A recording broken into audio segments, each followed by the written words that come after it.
사회복지 실천 기술론 5월 11일 11주차 2차 수업 시간입니다.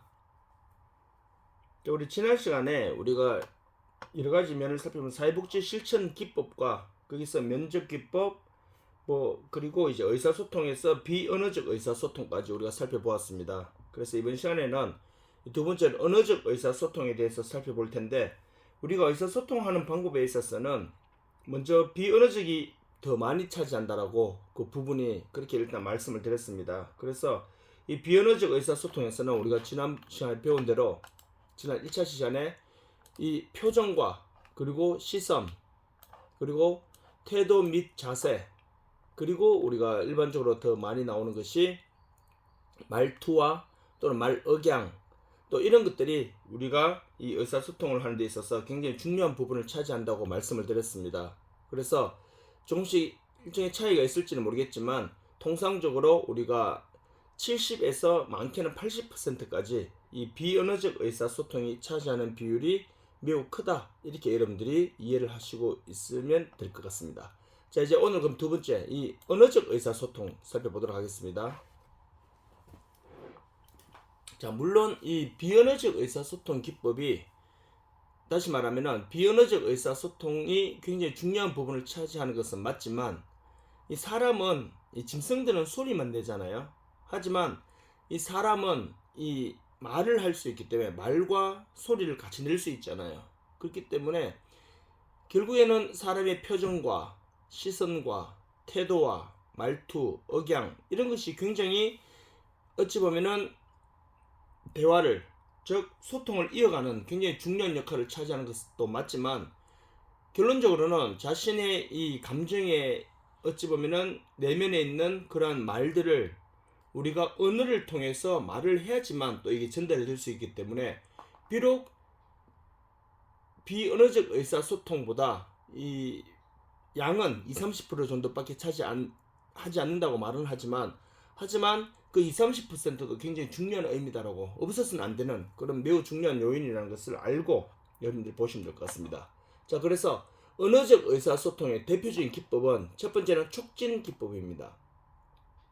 자, 촉진 기법은 여러분들도 이 문자 그대로입니다. 촉진 기법은 밑에 여러분들 이제 일단 내용이 지금 빠져 있는데, 내용을 보시면은 이 클라이언트가, 이 촉진 기법 내용이 이렇습니다.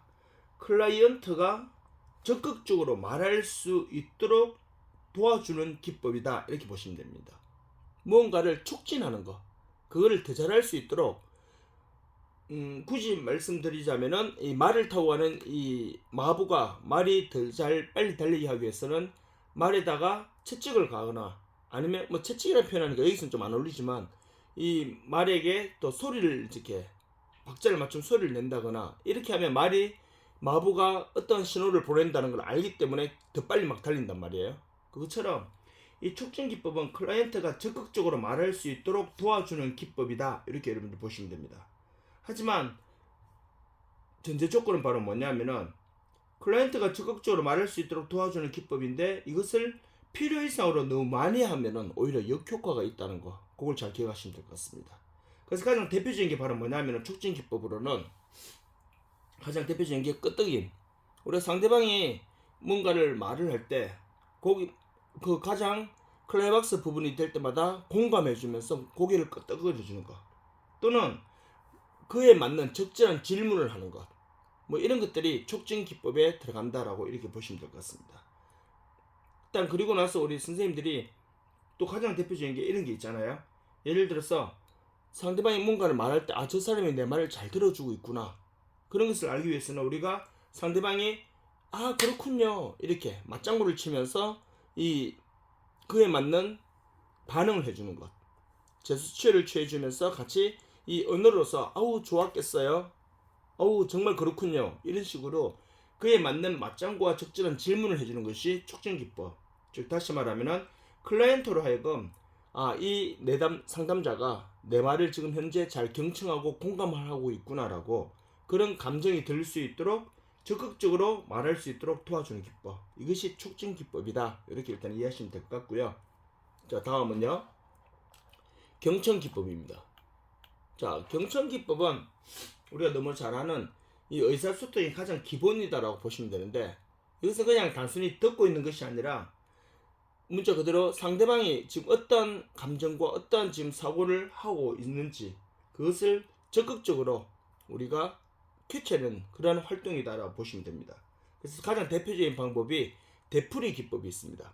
이게 뭐냐면은, 자, 되풀이 기법은, 자, 클라이언트가 직접 자신이 했는 말을 일부분 다시 클라이언트가, 다시요, 죄송합니다. 자, 되풀이 기법은 클라이언트가 자기가 했는 말을 일부분 다시 말해주는 기법이 되풀이 기법입니다. 뭐냐면은, 이제 예를 들어서 클라이언트가 다문화 가정 어머니가 이제 상담을 오셔가지고 이제 이렇게 상담을 하기 시작했어요.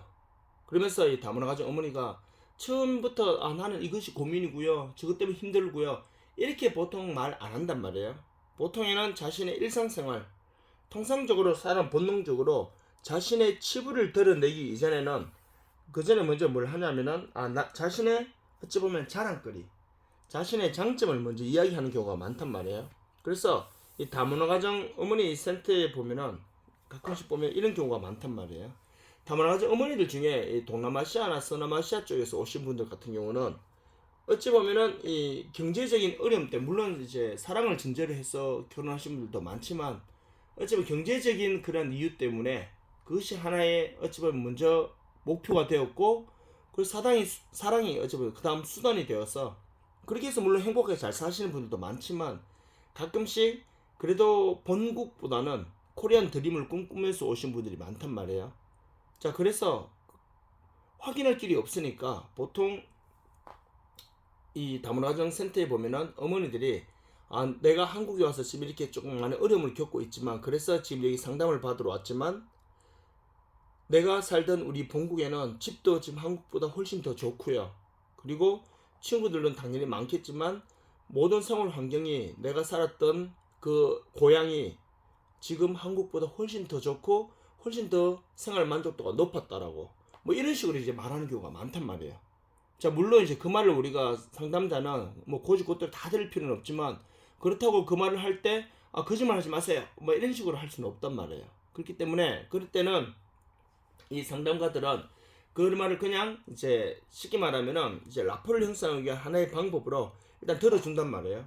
그러다 보면 이제 점점 현실적으로 돌아온단 말이에요. 그러면은 이 자신의 배우자의 관계 문제 때문에 왔는 이 상담이 필요한 이 클라이언트 같은 경우에 혹시 자녀들은 또 반듯하게 잘 자라날 수가 있단 말이에요. 그래서 혹시 그 반 자녀가 예를 들어서 반에서 학급에서 이번 신학기 만약에 반장으로 당선이 되었어요. 그러면은 그것도 막 이야기하겠죠, 어머니가. 자랑이니까. 그러면은 이 되풀이 기법이라는 게 바로 뭐냐면은, 아까 말씀드린 대로 클라이언트가 자기가 했는 말을 일부분 다시 말해주는 거라 그랬잖아요. 이 클라이언트가 지금 자신의 남편 때문에 힘들고 이렇게 말을 하기 전에, 우리 큰아이가 이번에 학교에서 이번에 반장이 되었어요, 이렇게 만약에 하면은, 그런 말을 하게 되면은 이 되풀이 기법 어떻게 하는 거냐면, 선생님의 큰아이가 지금 이번 신학기 때 반에서 반장이 되었다고요? 이런 식으로 했는 말을 다시 한번 그대로 되풀이해 주는 기법이 바로, 되풀이해 주는 것이 되풀이 기법입니다. 그 말은 바로 뭐냐면은, 상대방으로 하여금 저 사람이 지금 내 말을 잘 듣고 잘 이해하고 있구나라는 것을 심어줄 수 있으니까, 어찌 보면은 공감도 되고 신뢰감도 주고 라포가 건강하게 잘 형성되는 그런 기법이다, 이렇게 보시면 됩니다. 자, 되풀이 기법은 이런 식으로 이해하시고요. 다음 명료화 기법입니다. 자, 명료화 기법은 뭐냐면은, 자, 사전적인 용어부터 말씀드리겠습니다. 명료화 기법은 말하고 싶은 것을 명확하게 언어로서 대받아서 말해주는 것. 말하고 싶은 것을 명확하게 언어로서 대받아 말해주는 것. 이게 바로 뭐냐면은, 이렇게 생각해 보실 수 있습니다. 예를 들어서 클라이언트가 지금 와서, 저는요 지금 우리 배우자하고 이 언어적인 문제로 인해서 소통이 지금 잘 안 되고 있고요, 그리고 음식도 물론 이제 한류 열풍 때문에 내가 있었던 본국에서 이 한국 음식도 이렇게 맛을 보아서 알고는 있었지만, 하지만 한국에 와서 갑자기 내가 20년 30년 동안 먹어왔던 음식이 아닌 다른 음식을 매일 주식으로 먹으려니까 음식도 사실 음식적인 문화적인 차이가 크고요. 그리고 우리 본국에서 서로 간에 인사하는 방법이나 그리고 서로 간의 친근감을 표하는 그런 것이 문화적으로 차이가 날 수 있는데 사실 한국과는 그런 문제도 있고 그렇기 때문에 특히 기후적인 것 아열대 지방에서 오신 분들이 많기 때문에 이 한국의 어찌 보면 좀 쌀쌀한 가을 날씨와 그리고 겨울 날씨에 대해서 적응하기가 너무 힘들 수도 있단 말이에요. 이런 문제들 때문에 제가 지금 여러 가지 문제에 많이 당면해 있다 이렇게 막 말을 하면요, 그러면 이제 명료한 기쁨 바로 뭐냐면 아우 어머니 그러면 지금 현재 많이 힘드신 상태에 있으시겠네요 이렇게 말해주는 것이 명료한 기쁨입니다. 다시 말하면은 클라이언트가 지금 이런 것이 문제가 있고 저런 것도 문제가 있고 이거는 그래도 그나마 괜찮지만 앞으로 이것이 걱정이 되고 이런 식으로 열거를 한단 말이에요. 그렇기 때문에 그것을 다 종합해 가지고 아 지금 많이 힘드신 상태에 있군요 이렇게 말해주는 거, 상대방의 뭐예요? 말하고 싶어하는 그 감정을 읽어주는 것이 명료한 기법입니다.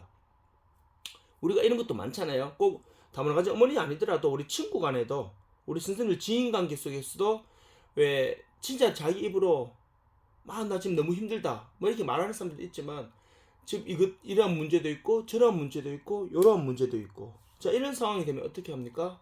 우리가 그러잖아요. 아 너 지금 많이 힘들겠다 이렇게 상대방에 대해서 공감해 주게 되면은요 굉장히 라포가 잘 형성된단 말이에요.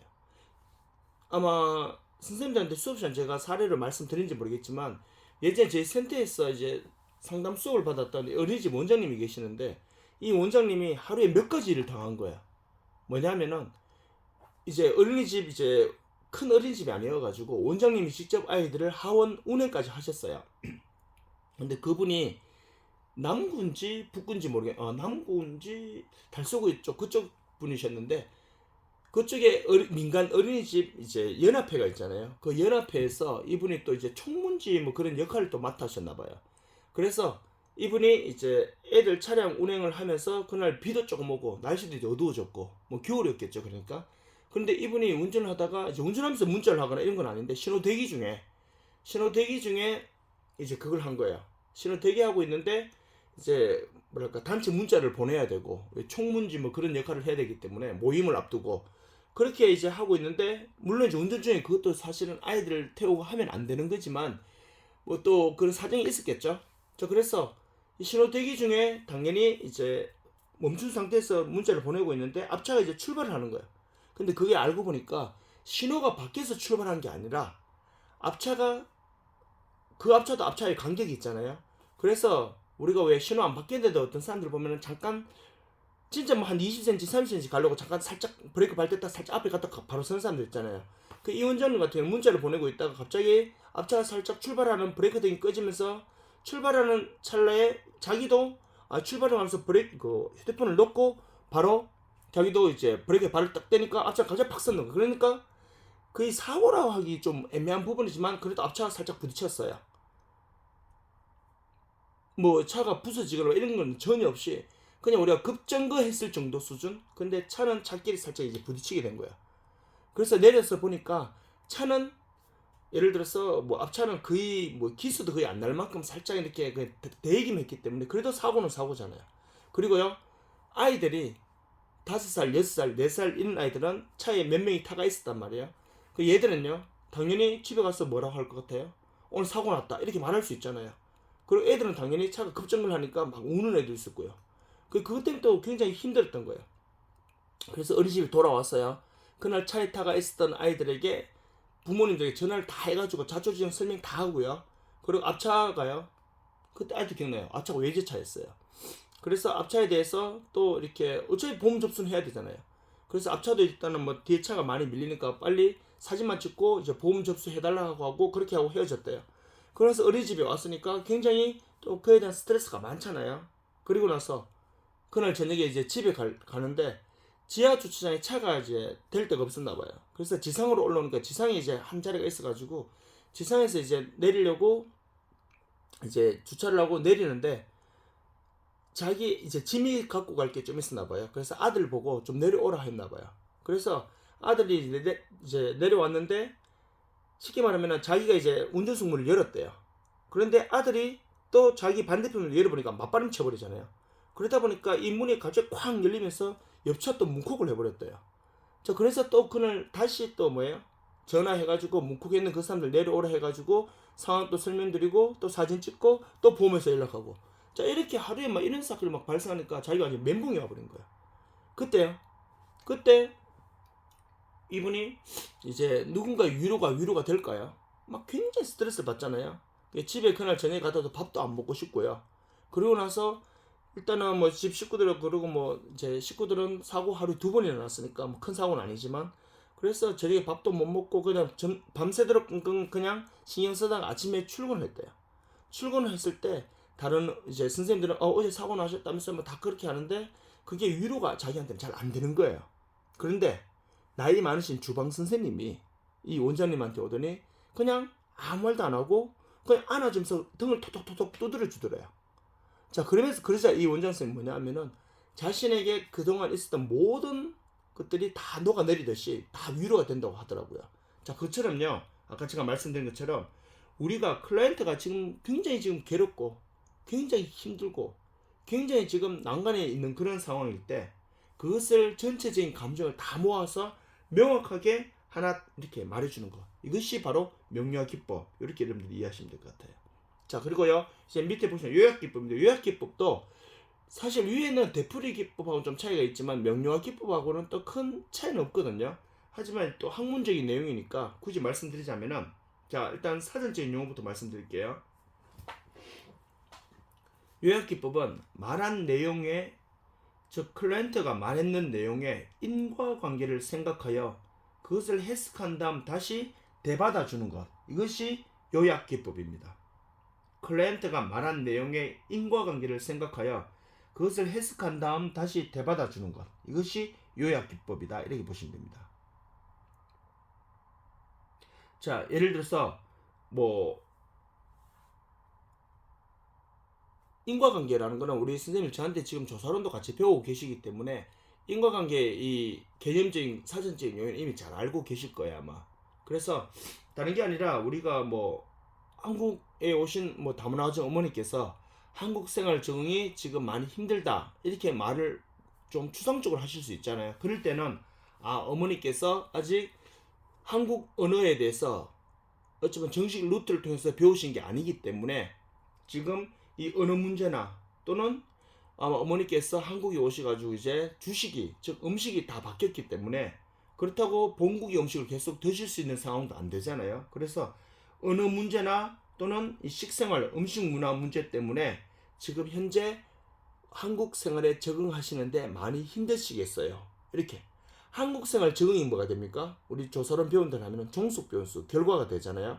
그리고 원인은요, 음식이 다르고 언어가 다르고, 그러다 보니까 다른 음식 문화, 다른 언어 문화, 이것이 원인이 되어서 뭐가 되는 거예요? 한국 생활 적응이라는 게 잘 안 되는 경우, 이렇게 인과관계를, 요약기법은 그래서 인과관계를 말씀드린 대로 생각해서 그것을 해석해서 되받아 주는 것, 이것이 요약기법입니다. 그러다 보면은 명료기법하고 크게 또 뭐 구분된다면 구분될 수도 있지만 일단 이런 맥락이 있다, 이렇게 보시면 됩니다. 그래서 결론 내리면은 되풀이 기법은 클라이언트가 했는 말을 일부분 다시 말해주는 것, 명료한 기법은 말하고 싶어하는 것을 명확하게 언어로서 되받아 주는 것, 요약 기법은 클라이언트가 말하는 내용의 인과관계를 생각해서 그것을 해석해서 되받아 주는 것, 이것이 경청 기법의 가장 대표적인 방법 3가지다, 이렇게 여러분들이 봐주시면 될 것 같습니다. 자, 다음은 침묵 기법입니다. 침묵 기법은 문자 그대로 클라이언트가 이제 말하지 않을 때, 근데 여기서 말하지 않을 때라는 거는 여러 가지 이유가 있겠죠. 가장 대표적인 것은 바로 잠시만요. 자, 여기 보시면은 클라이언트 같은 경우에 예를 들어서 감정이 너무 격화되었을 때, 예를 들어서 지금 한국 생활 적응에 대해서 다문화 가정 어머니께서 힘들어하시는 그 내용을 말할 때 힘들어하는 내용을 이런저런 이야기하다가 갑자기 향수병이 젖을 때가 있단 말이에요. 갑자기 본국에 계시는 부모님이 너무 보고 싶을 때, 또는 자신의 형제들, 조카들이 또 보고 싶을 수도 있잖아요.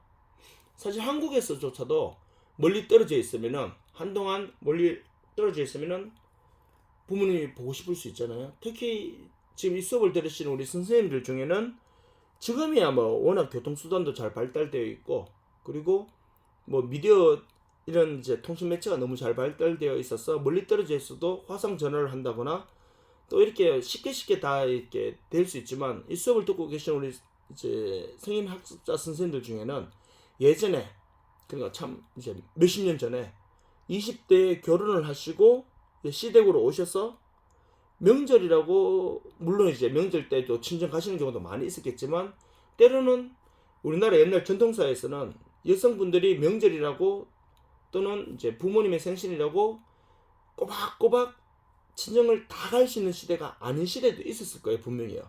그러자면요, 같은 본국에 있으면서도 우리 엄마가 보고 싶을 때가 있고, 또는 우리 친구들이 보고 싶을 때도 있고, 뭐 그러다면 또 괜히 향수에 젖어서 울적해질 수 있단 말이에요.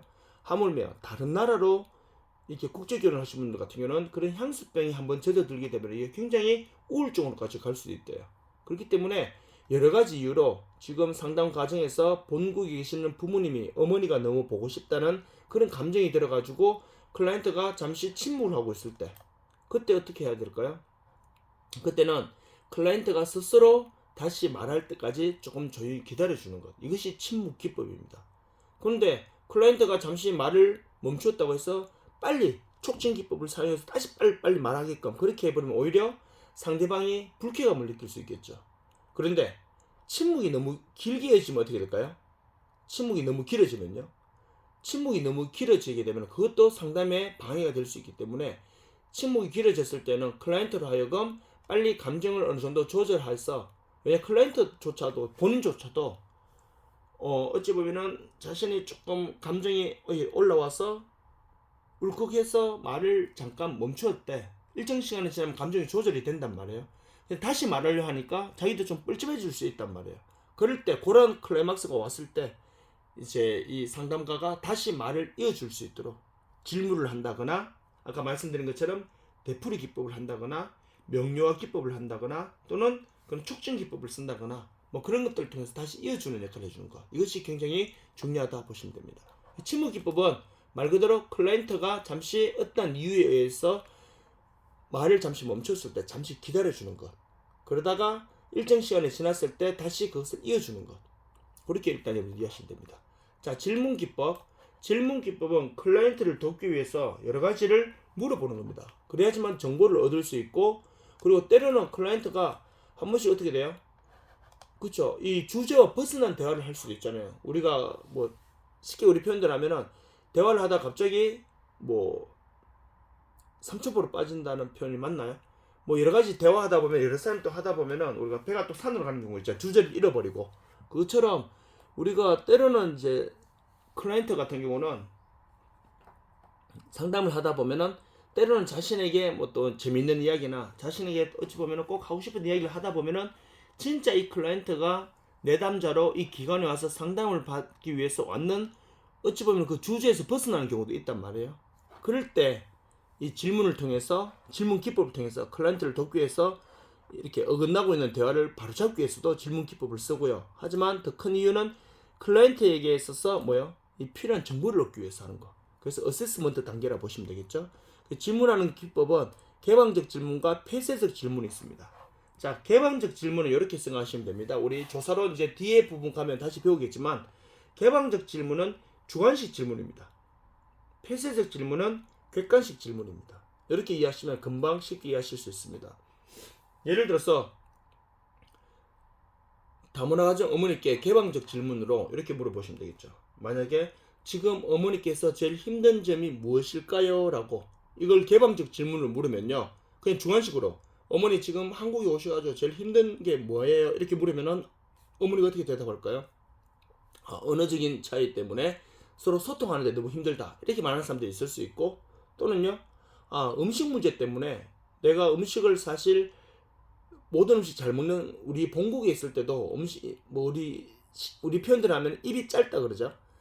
우리 본국에 있을 때도 사실 이렇게 입이 좀 짧아서 음식을 이렇게 다양하게 잘 못 먹었는데, 특히 문화가 다른 곳에 오니까 음식 문제 때문에 너무 힘들고 있습니다, 뭐 이렇게 말하거나, 또는 어떤 사람들은요, 나는 지금 향수병 우리 부모님 너무 보고 싶다, 또는요, 나는 여기 한국 문화, 특히 기후적인 부분이 나는 그래서 이 옷을 입을 때 기후적인 부분에 있어서 나는 너무 힘들다.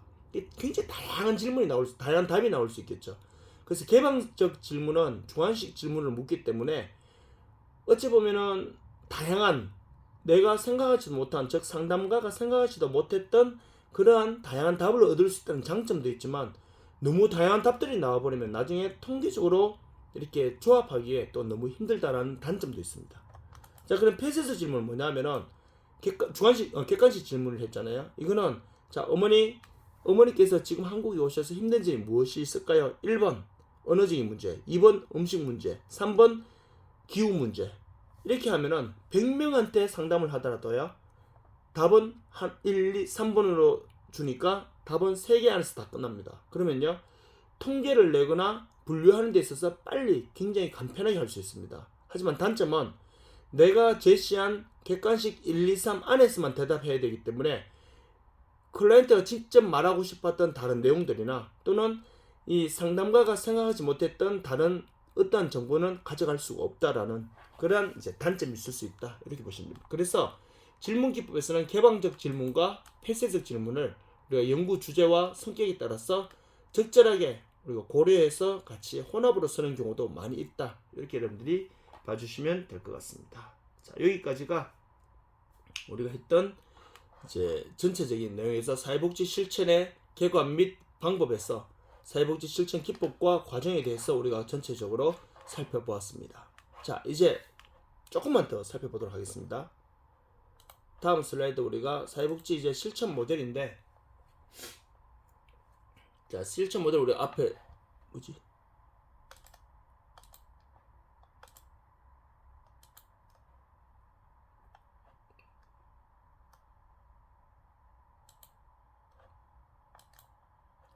왜 이래? 잠시만요.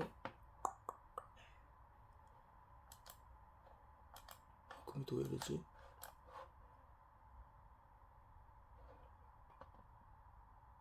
파일이 손상되었다고요? 이런.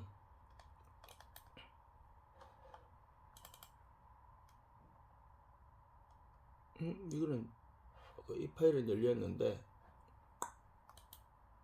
이게 컴퓨터가 이게 이런 움직이지가 않네요. 이게 없어지지도 않고 어떡하지? 자, 그러면요, 그냥 제가 여러분들한테 다음 시간 할 거 그냥 간단하게 몇 가지만 그냥 앞에 소개만 하고 그러면 마치도록 할게요. 어차피 시간도 많이 되었으니까. 자, 그럼 보시면은 자, 사회복지 실천 기술 모델을 우리가 여러 가지로 우리가 살펴볼 수 있는데, 사회복지 실천 기술 모델에서 이제 다음 시간에 보면 사회복지 실천 기술 모델이 나오는데, 그 모델에서는 개별 개인 모델, 그리고 우리가 흔히 이제 잘 알고 있는 이 지역사회 조직에 대한 개입 이론. 자, 이 내용들은 근데 우리 선생님들께서 예전에 개론 과목이나 다른 기타 지역사회복지론 과목 뭐 이런 과목에서 이미 다 배우셨던 내용들일 거야 아마. 그것을 우리가 다시 실천해서 언급하는 내용들이기 때문에 다음 수업 내용들을 보시면 크게 어렵지 않게 배우실 수 있습니다. 그래서 개별 개인 모델에서는 심리사회 모델과 행동주의 모델, 그리고 가장 대표적인 역량 강화 모델, 우리가 흔히 말하는 인파워먼트를 통한 자기 역량 개발 모델이라고도 하는데, 이 부분에 대해서는 우리가 좀 더 중점적으로 살펴볼 거고요. 그리고 생태 체계 실천 모델, 뭐 이런 맥락으로, 그리고 인지행동 모델, 이런 식으로 우리가 다음 시간에 사회복지 실천 기술 모델에 대해서 살펴보도록 하겠습니다. 그래서 어찌 보면 개별 개인 모델을 제일 먼저 보시는데, 이 개별 개인 모델은 뭐 개인이나 가족을 통한 실천 이론으로서 어찌 리치몬드라는 이제 학자에 의해서 이것이 개별적으로 인간과 이 환경 간의 의식적이고 효과적인 재조정을 통해서 여러 가지를 발전시켜 나가는, 개인적인 것을 발전시켜 나가는 그런 맥락이다라고 그렇게 여러분들이 봐주시면 될 것 같습니다. 자, 그런 차원에서 이제 같이 보시면 될 것 같은데, 그래서 뭐 심리사회 모델 같은 경우는 가장 한 가지만 말씀드리면, 심리사회 모델은 모든 개인이 연령에 관계없이, 즉 나이에 상관없이 성장하고 학습하며 적응하면서 자신의 능력을 가지고 있다라고 그런 전제 조건을 갖고 있다는 것입니다. 그렇기 때문에 이것은요, 강점 관점에 입각해서 모든 인간은 계속 성장하고 발전할 수 있다라고 이렇게 일단 우리에게 말해주고 있습니다. 그렇기 때문에 그런 맥락에서 본다면은 이것은 프로이트의 정신 분석이 이루는 것과는 조금 더 다른 대치적인 그런 상황이다라고 그렇게 보시면 될 것 같습니다. 자, 어쨌든 간에 제가 여러분들한테 우선은 지금 파일이 이렇게 손상이 돼버려가지고 지금 컴퓨터를 갑자기 바꾸기도 애매하니까 일단 시간은 지금 30분이 넘었는데 일단 다음 시간에 그러면은 사회복지 실천 기술 모델 이 부분에 대해서 저희가 수업하면 살펴보도록 하겠습니다. 자, 수고 많으셨고요. 일단 5월 15일 우리 11주차 수업은 우리 선생님께서 이렇게 수강하시고 지금 했는 부분 우리가 11주차 1차시 2차시 시간 했던 내용 중에 좀 중요한 내용들은 제가 12주차 수업 시간에 한 번 더 이렇게 정리해 드리고 그 뒤에 사회복지 실천 기술 모델에 대해서 계속 이어나가도록 하겠습니다. 수고하셨습니다.